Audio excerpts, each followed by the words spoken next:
talked about um, the Jeffrey has this model of hormones with yang and yin hormones or something along those lines. And so would you like to, can you expand on it rather than just give it a title?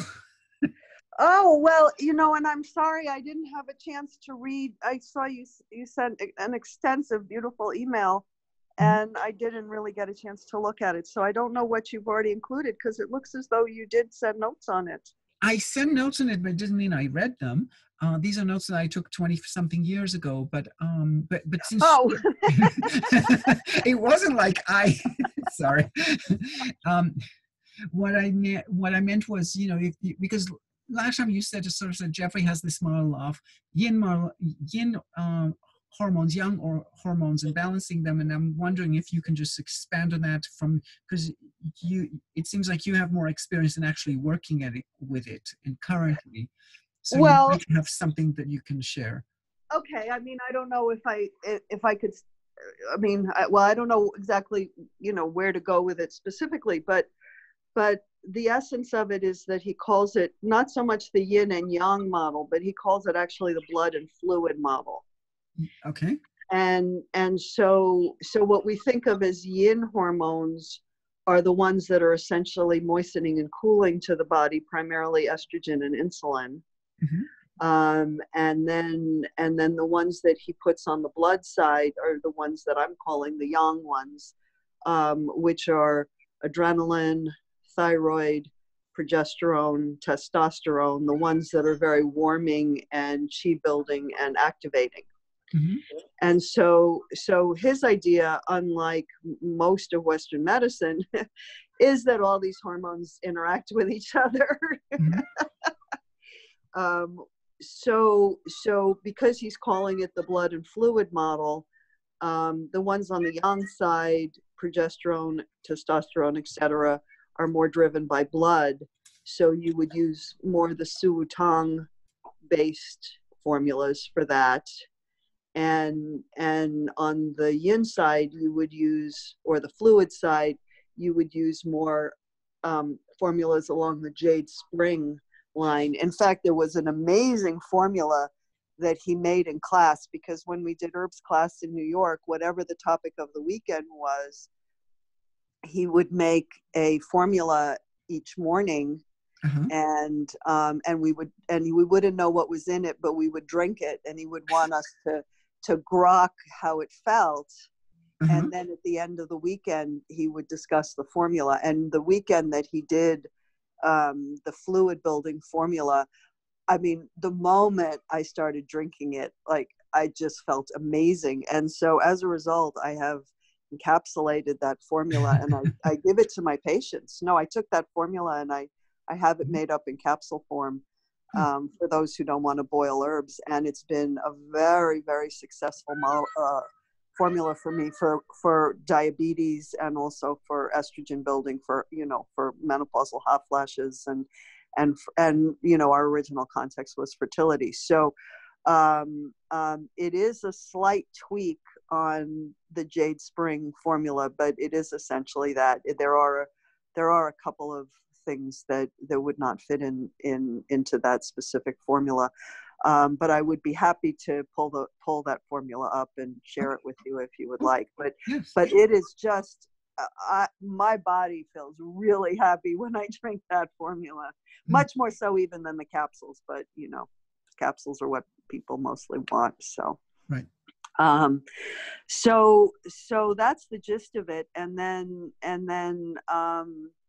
I find that looking at Kiko's work on the pituitary will really bring all that together. And then I do a lot of cranial work to kind of open up the sphenoid bone, because that, of course, wraps around the pituitary. So I'll usually do a release of the sphenoid bone, and then, which is something I discussed with you. Yes, I know. I don't remember the context, but I know that we wanted to try to meet up in San Francisco, and unfortunately it didn't happen. But I do that cranial release, and then I'll usually do her pituitary treatment with UB2 and small intestine 3. Mm-hmm. And I don't know why, but in my brain, I like to add in UB62 to that. But I Okay. find that kind of brings together the blood and fluid model, Mm-hmm. as though it kind of coordinates the respective blood and fluid sides. But it is, for the most part, an herbal model. It's not an acupuncture model. Gotcha. So I know that, Mary Jo, that you're not really using herbs. So, but I still think that you could use that premise, and do points that respectively build blood or build fluids. Yeah. But I would think that going more to Kiko's pituitary treatment. However, you could also look at the fact that, just look at those relationships per se.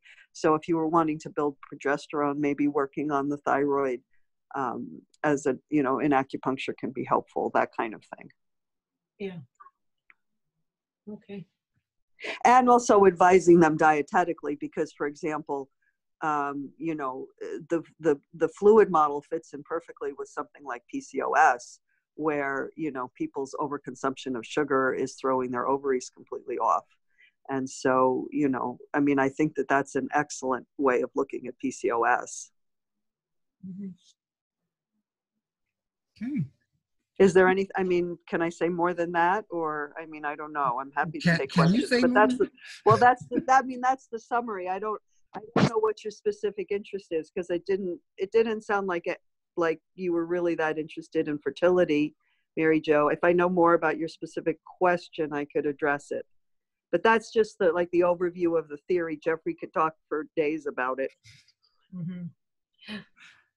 Gotcha. Yes, And if I ever spend more than 3 minutes at home, I will pull up on my old computer. I can pull up notes and send them to you as well. But honestly, I'm just flying back and forth, and I'm barely home to sleep. But it's not on my current computer, which is the problem why I didn't send it to you previously. But I do have a number of these notes, entire weekends on gynecology, and I have a weekend on fertility, and so I will try my best to get that to you if I ever make it home. Yes, that's great. Thank you. But do you have specific questions in terms of gynecology, or where is your focus? Well, not really, actually. I don't.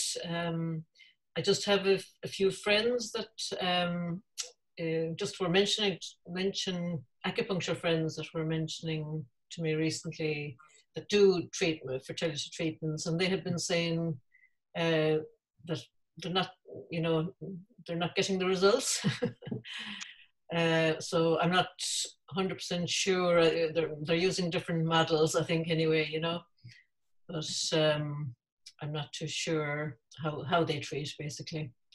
But, well, the other big thing in the US, and I don't know if this is as much of an issue in Ireland, but it's huge here, are all the synthetic hormones in the environment. And until you eliminate that, I don't think a person can be successful. If like here we have the farm animals are fed our synthetic estrogen, and then we have a lot of plastics that mimic estrogen. So I don't know if you're up on the issue of estrogen mimics.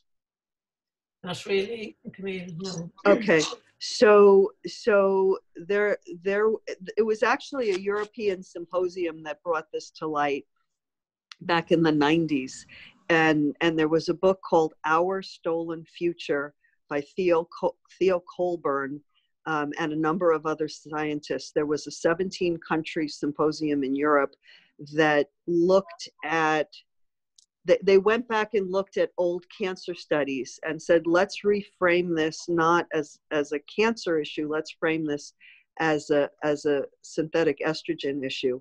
And they discovered amazing things. But basically, plastics, pesticides, a lot of byproducts of the computer industry, and then the synthetic hormones that are fed to animals, all mimic estrogen. And then, so what happens is the three issues that are really important in terms of estrogen and progesterone, and the balance is how much estrogen you have, how much progesterone you have, and then what is the relative balance between them. And what happens is that even if your body has a normal amount of estrogen and a normal amount of progesterone, the synthetic estrogen tips the balance so that the body feels as though it has low progesterone. And it's actually, in the US, in my opinion, the #1 cause of depression among women.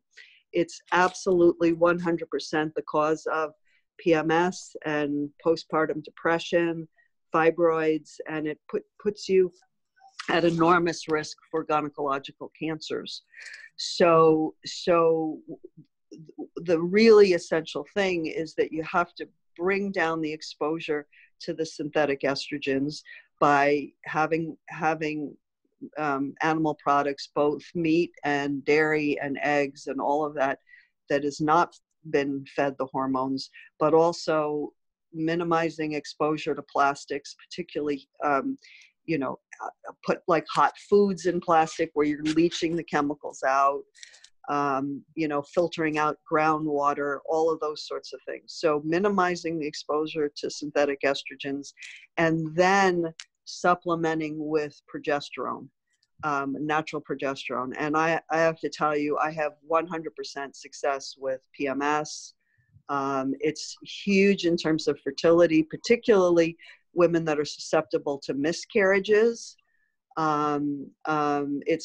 one of the #1 causes of miscarriages, and particularly like deformed fetuses and that sort of thing is all these estrogen mimics. So putting them on a protocol of natural progesterone is huge. So I can send you the information for Our Stolen Future. They have a website that they keep updated, and it's a mind-blowing thing to read. And then the person that I really that crystallized this issue of what's called estrogen dominance syndrome is actually a gynecologist. He's no longer with us, but I did hear him speak back in the 90s. His name is Dr. John R. Lee, and he wrote some very simple books on estrogen dominance. But though the combination of those two books, when I read them very early in my practice, that just brought it all together for me, because one said this is what the problem is, and then the other one said this is what the solution is.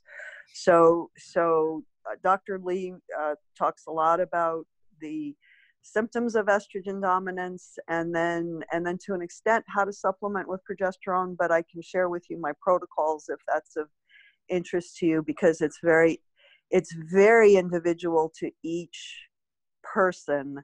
You can't just say, here, rub 2 dots of this cream in every day. It's just not that simple. Each person needs a different amount, but absolutely,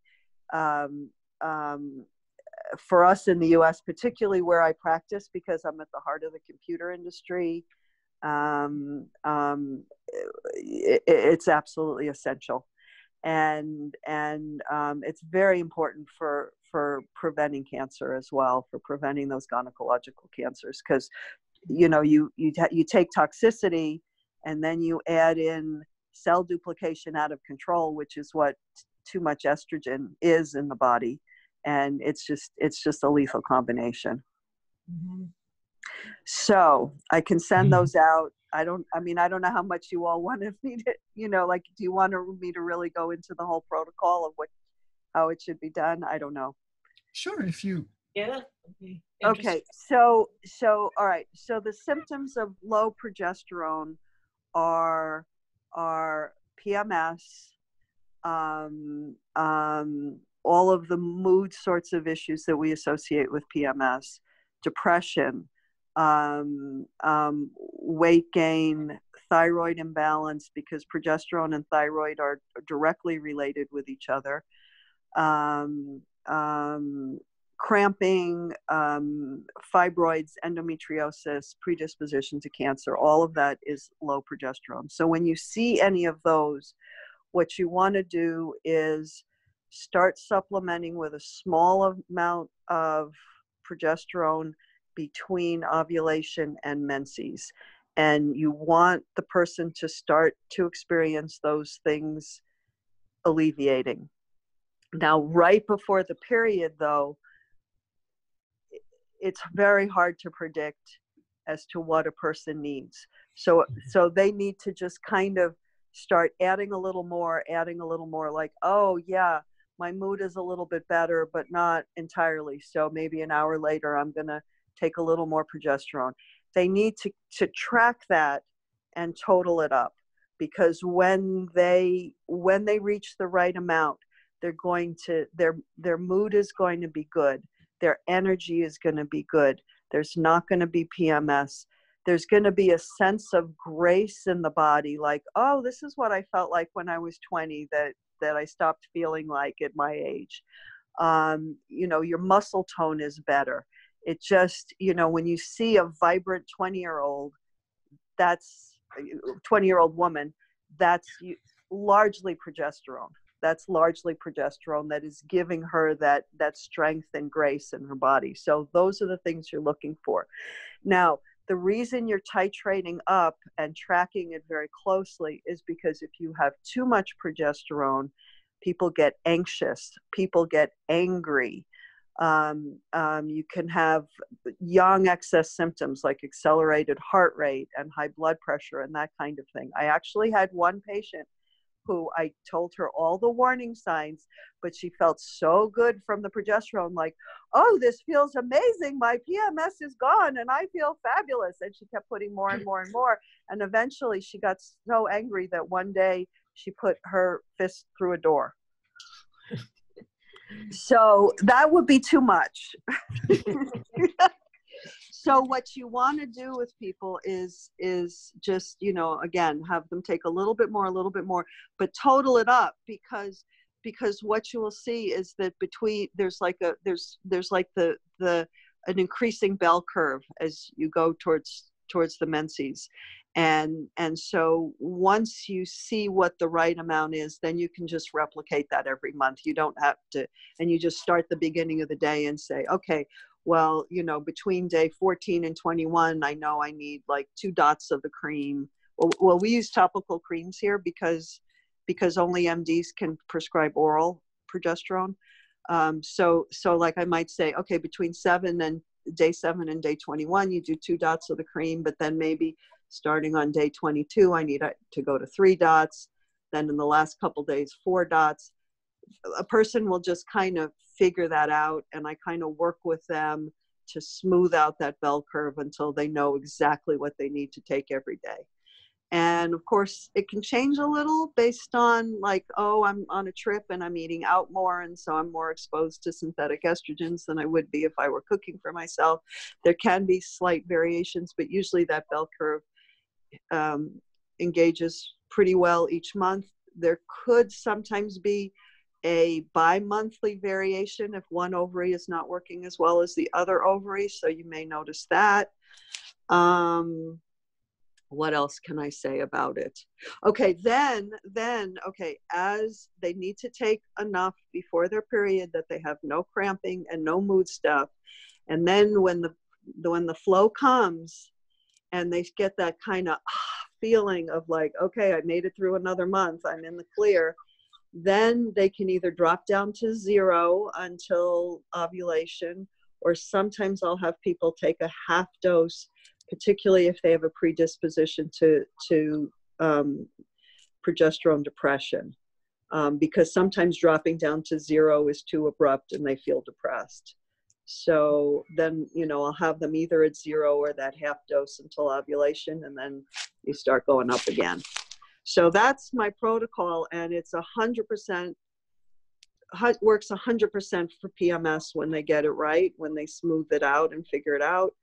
And it's absolutely a go-to with any gynecological cancer. It's something you must fix to be successful, and for fertility and miscarriage as well. Now, what happens is when they get pregnant, whatever level they were taking at their peak, say like if their PMS went away at 4 dots a day, You have to keep them on 4 dots a day until you switch over to the placenta at roughly week 19 or 20, or they're at the risk of miscarriage. And I tell them they must carry the progesterone with them in their purse. If they have any spotting or any cramping or any sign of a miscarriage, they have to just start like rubbing it in like crazy until the cramping stops and until the miscarriage stops.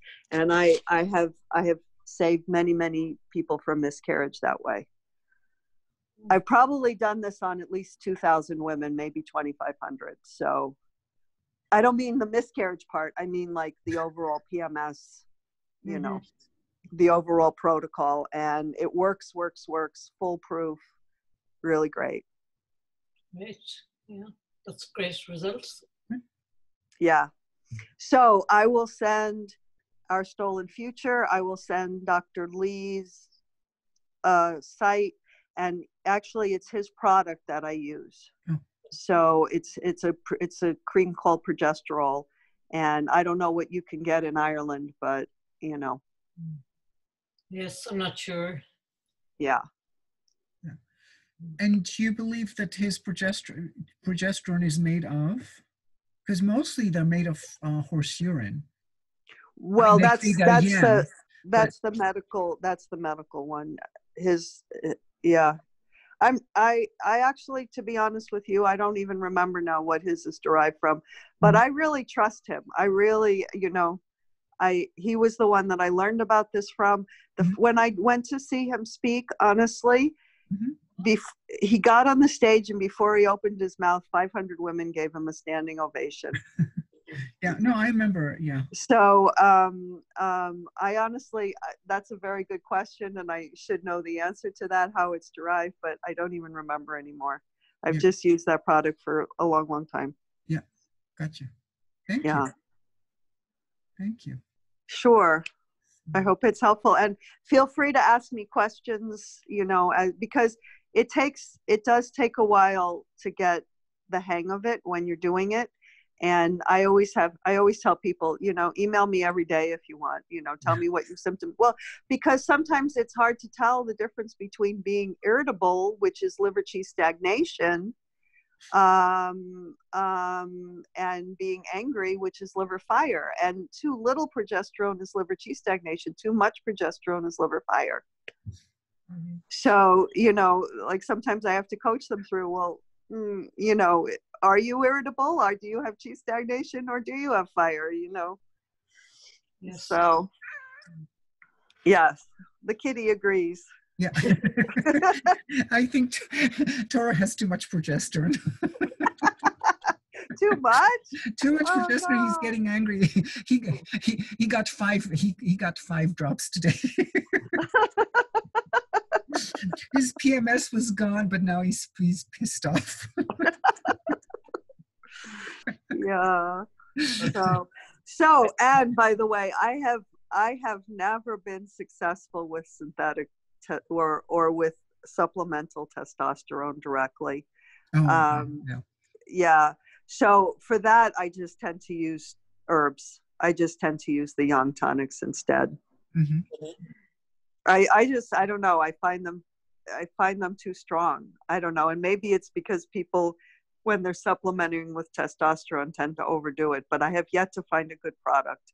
So if anyone else knows of a good product, I would be open to trying it, you know, on my patients. But yeah. So, you know, I will use more of the young nourishing herbs for that. Yeah.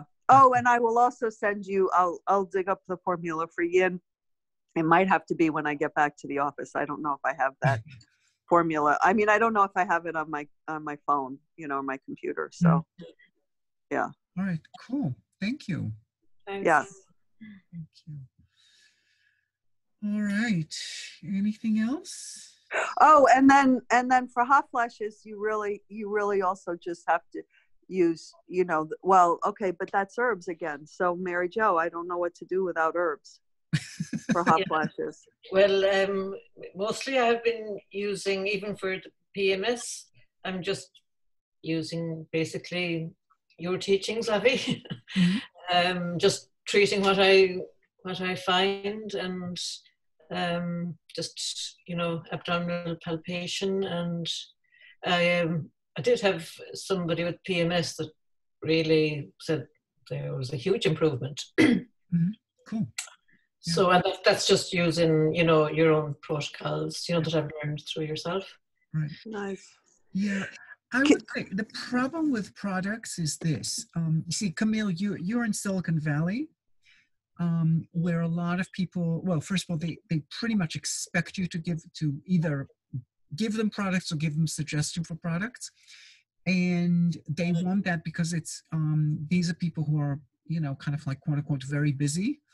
So, no, you know, so more than quote unquote. Well, you know, it's ridiculous. Yeah, but I mean, I guess I'm putting it in quotes because I think it's sort of, people like to say I'm busy as if they have nothing to do with it, but they're actually busy because it's a psychological need of theirs to be that way. Well, so, mine is a psychological need to retire soon. Well, that's real. Okay, thank you. Well, maybe it isn't, I don't know, but no, but I think people in Silicon Valley, you know, they want products, and there are other environments where people, if you start giving them products, they're going to resent it. And or they won't use it. I think the thing about the Silicon Valley crowd is that if they're willing to take a product and be very diligent about it, not all, but they're more, and whereas other people who are sort of quote unquote less busy are less able. So granted that you have to give people products that are clearly usable, like encapsulating herbs and not telling them to boil it, etc. But they, you know, they're much more willing. The compliance is going to be much greater, you know, in a place like Silicon Valley often than in other environments. So that's you know, that's why I don't, you know, automatically go for products when people come in. But it is pretty much, you know, in Northern California, it's pretty much assumed that you go to an acupuncturist and there's going to be some sort of either herbs or some other products involved. So it's a big deal, and that's not necessarily the same for other cultures. Well, and also, I mean, I think it's also what you create, because I tell people, this way I'm with you every day taking care of you, and I think they like that. Yes. So. You're laughing at Toro. Yeah, no, I agree with you that there is, if you, and this is why, you know, in a place like Silicon Valley, they want that, and they want you to take care of them every day, but they can't possibly, you know, get the time to do that. Even though they may have the money, but they don't have the time. So this is a way of satiating a need. Yeah. In them, and it's culturally appropriate, etc. And you know, I'm not even talking about the product itself, you know, and unfortunately, not all cultures support that. You know, speaking for myself, you know, where right. I'm not, you know, I'm not in Northern California anymore, and that's definitely not so well easy. And people have the money for it, because people will come and buy hundreds of dollars worth of stuff. Yeah. So, you know, so that's why, you know, sometimes there's an advantage to being able to do things just with acupuncture. Sometimes it's a disadvantage. So it's just a question of like what your environment is. But it's certainly worth, you know, it's good to have as many tools as one can. Right. So thank you. Exactly. Yes. So, cool. Yeah, and I know of John Lee, but I don't know much about his products. I mean, I haven't really followed up, so it might be worth you know, finding out, since you clearly feel that his is the right product.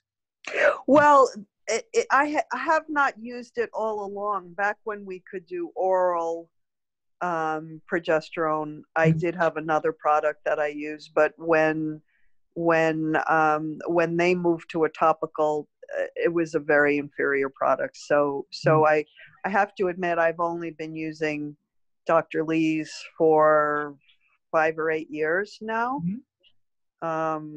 You know, the first 20 years or so, 15 years, I was using a product by a company called Bezwecken, Bezwecken, and I think they have a lot of integrity, but I wasn't satisfied with the delivery system. Interesting. Yeah. Thank you. But they're very knowledgeable too, and I'm blanking on the doctor's name who started that company, but I think he has a lot of valuable things to say. I'll see if I can dig up his name. Cool. Thank you. Yeah. Thank you. All right. Anything else? Mary Jo? Yeah. Just maybe a little, just on digestion, Evie. Just somebody that describe like after, mostly it happened at night, I think, that they it's like, you know, it's not reflux. They said it's definitely not a reflux symptom, but like there's a gas, you know, coming back up into their mouth at night and just get a really bad taste. Just wondering what you might think about that. I know you have spoken about the reflux, but she kind of definitely says that it's not a reflux as such. You know, she doesn't have the symptom of, you know, kind of you do with reflux. It's more just the taste in the mouth. Okay, so if it were, I mean, okay, so for reflux, you know, I would start with spleen 3 pericardium. Spleen 3 and a pericardium point, depending on pericardium 8.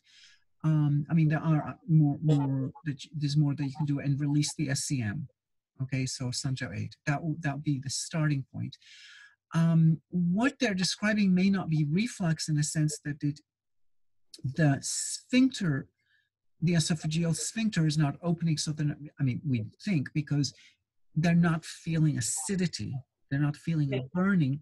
Yes, she's not feeling that, yeah. Right, but it does sound like they're getting spasms in the esophagus, which is why you're getting this feeling of, because you're saying there's a feeling of gas above the stomach, right? Not in the intestine. And then there is, you know, and then there's a bad taste in the mouth. Yeah. So it has to do with motility, it would appear, which actually most digestive issues ultimately will come down to motility. You know, okay, I mean, not occasionally, you know, it's either to do with lymph and therefore inflammation, or with motility in the nervous system. You know, so if I were to create the yin-yang model of digestion, so to speak, I would say there's, you know, I don't know which one will be the yin, which one will be the yang. One is that the lymphatic and the inflammation model, and the other one is the nervous system and the movement. You know, because a lot of things that feel like that. So, for example, nausea, which literally feels, if you're nauseous, you feel like there's something chemical eating you. You know, you feel like there's something rotting, and it feels chemical, right? Mm-hmm. But actually, it has to do with the speed in which the smooth muscles are operating. Okay, that's why you get nauseous. It's a nervous system product. It's not a chemical situation. Okay, so I would definitely release the SCM. Maybe even try the point behind the ear. Which really, and then on the, you know, so it's something, let's assume. Point behind the ear? Which point behind the ear? The thyroid point behind the ear. So the thyroid. If you fold the ear and go under the tendon, that releases the throat and releases the nervous system as well. Oh. Okay. So yeah, because if it releases the throat, so it's quote unquote releases it's a thyroid point, but the thyroid is in the throat. Okay, so it releases, it's a very good point for releasing the neck. And if it releases the neck, it releases the nervous system. Huh. Okay, there's a strong correlation there. Wow. Okay, Yeah. that blows my mind. Thank you. Well, okay. I'll get a wind coat or something. um, so I would start with that. And then in terms of reflexes, supposedly esophagus reflects somewhere around REN 17, but on hard pressure, not regular. Regular pressure is like for anxiety, depression sort of thing. But if you really press into the bone, that's when esophagus might show, or it might show around T4, T5 and a little bit above. Okay. And on the back, you have bladder 32 is supposed to relate to the esophagus. In terms of the one thing I would suggest, so she has no symptoms whatsoever during the day, only at night? Yes, just at night. Okay. Anything else in the medical history? Well, there are some things. She has autoimmune, rheumatoid arthritis. Okay. Yeah, that's probably the main thing, really. But she does have the RIN 17 reflex, Okay. and right side stomach 26, 27 as well. Okay. She would have some problems with her eyes, actually. Oh, dry eyes? Dry eyes, yeah. Okay. So let's take the esophagus out of the equation just for a second. Okay. So first and foremost, I would treat, okay. I asked if there's something else. I started with, well, first of all, because I always ask what else there is in the medical history, so it gives me a way to start. Yeah, but just another little thing that might be relevant as you speak is she alternates between constipation and diarrhea. Oh, okay. So a lot, like. Okay. So here's the story. So one of the things in the digestive system that's really interesting. So for example, notice, you can eat, if you're allergic to something or you have a strong reaction, so say something gives you diarrhea, okay? You can put it in your mouth and it's not in your intestines, and yet you feel like you have to go, you have diarrhea suddenly, okay? So there is some mechanism by which all the different parts of the digestive tract communicate, and it has nothing to do with what's inside the actual food. It has to do with it's either a hormonal signal or a nervous signal or something. There's some resonance that somehow transmits, and that's why I was asking to see if there's more medical history to see what's in the intestines. So when you said autoimmune, and since autoimmune we treat REN4, I'm saying, oh, okay, so maybe something in the small intestine. Now it turns out, oh, and by the way, there's what some people might call IBS. I don't know if she actually isn't, if she's officially IBS or not, but nobody knows what officially is, but she has symptoms. So I would start working on, number one, somebody with an autoimmune disorder, you cannot ignore that. You've got to treat that as your base, because it's one of the strongest components in people's constitutions. Other strong components would be, for example, thyroid issues, low or high blood pressure, things like that. But you can't say, oh, but they didn't come to me for the arthritis, because it's going to affect, if they have an autoimmune disorder, they have this, systemic inflammatory response mechanism. It's going to affect every cell in the body. There's nothing local about it. Okay. So I would look at that. I would look into treating, see what you can get out of the eyes. And here's why. Not just because she has it in the, she has something in the eyes, but because treating bladder 2 opens up the chest and the diaphragm, and the REN line, not REN 17 so much, but more REN 15 to REN 12, or even a little lower. No, not that much lower, but, so the the part between the ribs, from REN 15 downwards, and as well as laterally. So that can be a very good point for digestion. So I would look at treating bladder 2, but even maybe beforehand, I would look at doing gallbladder 5-6 area, for dry eyes, and see if that gives you any mileage with any of, say, with right stomach 26, 27. It's just a way of confirming. Because what will happen is if you do autoimmune and say you do kidney, say you do kidney 7, right stomach 26, 27 has a good chance of disappearing once you do the autoimmune, because there's a lung point, and because it's kidney, lung plus REN4, and you may not want to do REN4 in her case. Even though she's not ulcerative colitis, she's not Crohn's. The problem is not in the intestine, so you supposedly should be able to needle REN4 if she's not a slow pulse. But she has problems with the intestines that are not defined as autoimmune. I would stay away from REN4 and do side gallbladder 27, do Mushu instead. Okay, on the back you can do bladder 27. But I would test bladder 2 in advance before doing the autoimmune.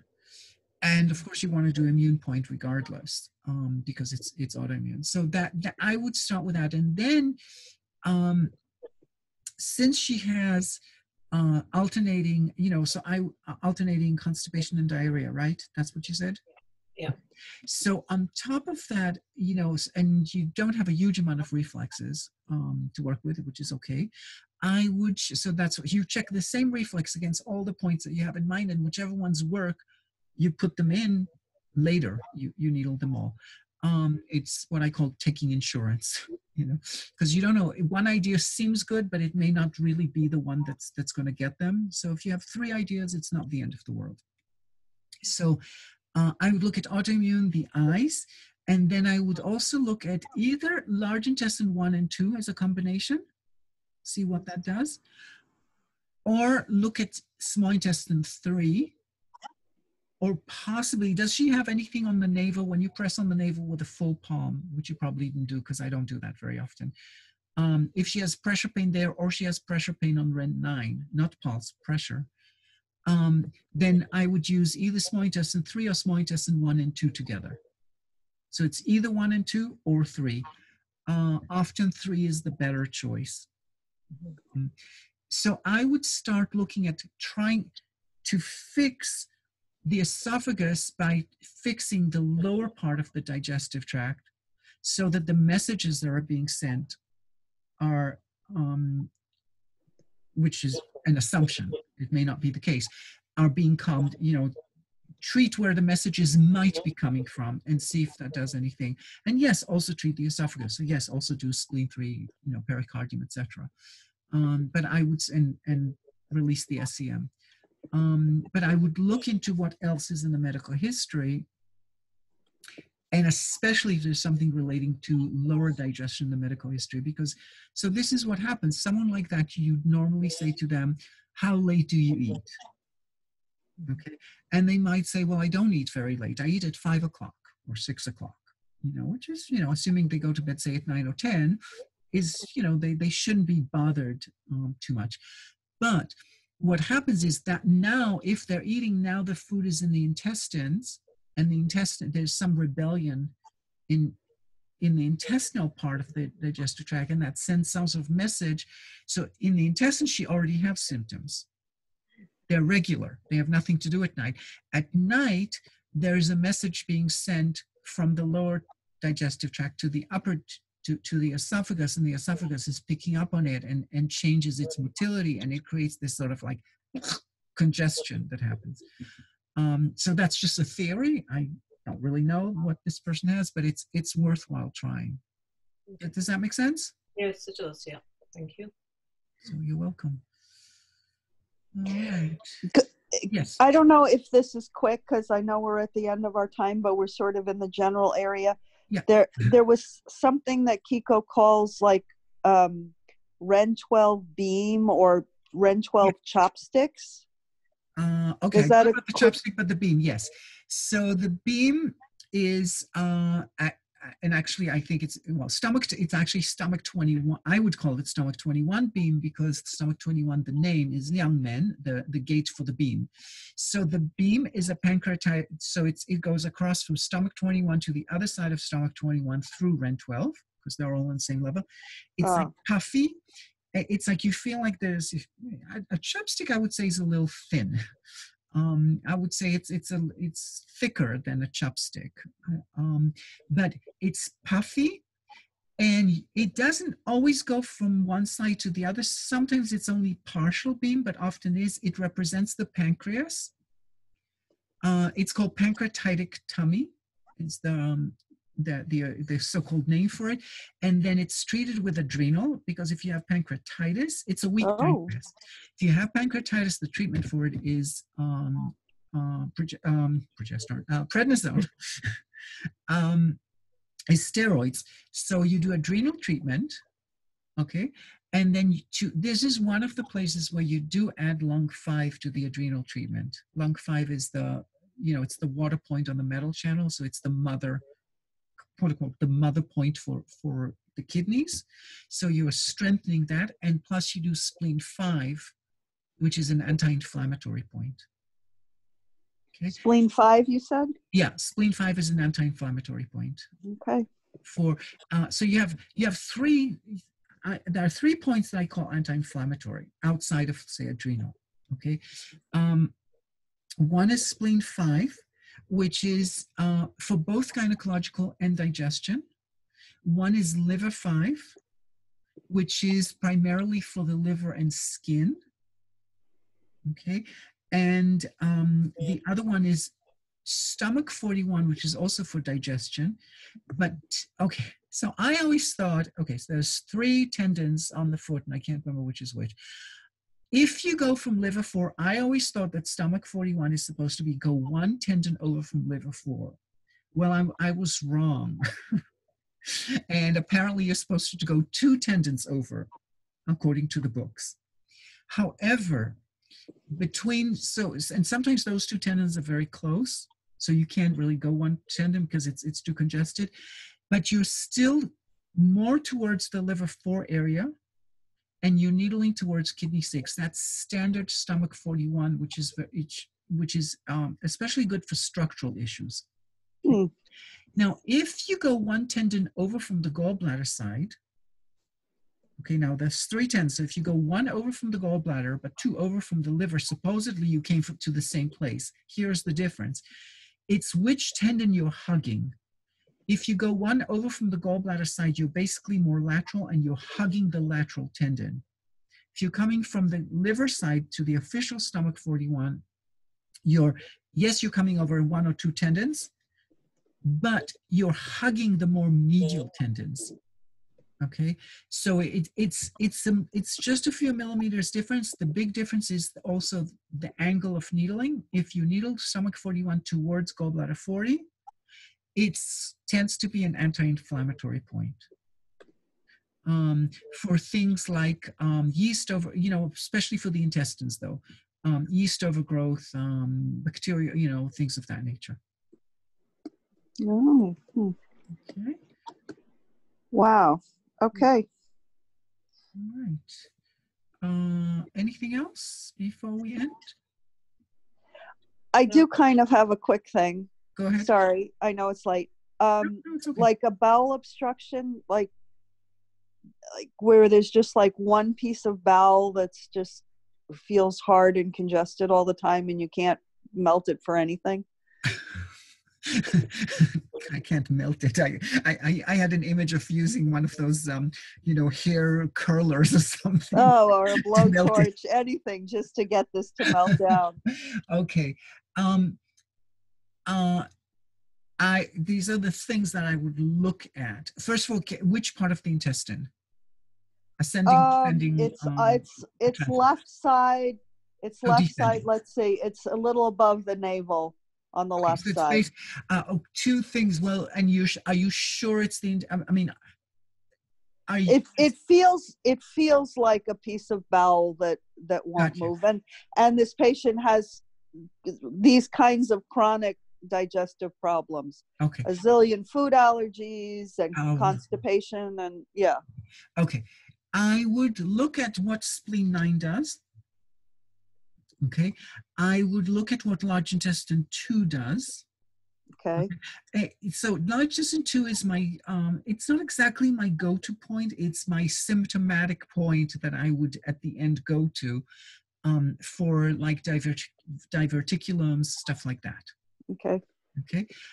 Since it's on the left side, inner yin should have an effect on it because it meets the intestine, the abductors, the adductors, not abductors. The adductors and the intestine meet in at the perineal floor, so one can have an effect on that. Yeah, inner yin originally was a point that was used for constipation and for trapezius, to release the trapezius.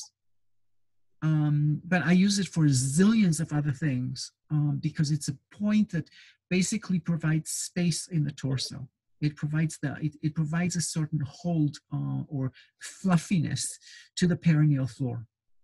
Okay.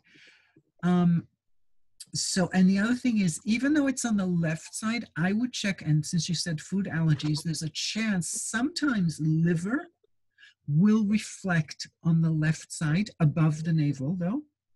I'm not talking about like the so-called oketsu business, the portal vein business, like stomach 23 area, 23, 24 area, or even further out on the spleen meridian.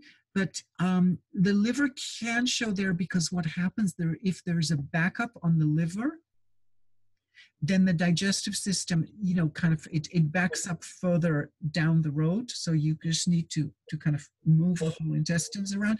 So sometimes for that, if you treat the liver specifically, that left side of obstruction or hardness, you know, the non-melting part might melt. Okay. Okay, so those are the, you know, I would start with spleen 9. And I would go and I would check large intestine 2. I would check the liver. Okay. Okay. Especially because, you know, in this case, she has allergies, so there's a very good chance that she has a liver issue. Because, you know, it's one of those phrases, all allergies come from the liver. You know, it's, I know it's not exactly from the Ling Shu, but. Oh, chapter 23. Yeah. No, it sounds so dogmatic. It sounds like it's some sort of all, you know, it's like all women's constitution is liver. You know, it's like, you know, all allergies come from the liver. It sounds like one of those dogmas, but I mean, and I don't mean the Chinese liver. Although it's an interesting phenomenon because in Chinese, the character for liver is a shield. You know, so apparently they were a little more sophisticated than we think.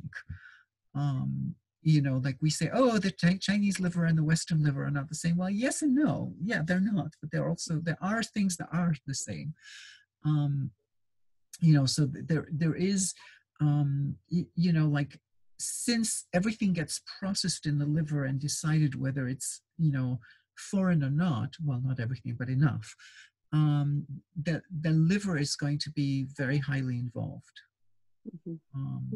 in allergies, especially if they're food allergies, let's say. Right. Okay. Super. Thank you so much. Thank you. You are most welcome. Well, enjoy your week. You too. You too, Avi. Thank you. Thank you. All right. See you again. Bye-bye. Bye, Mary Jo. Bye.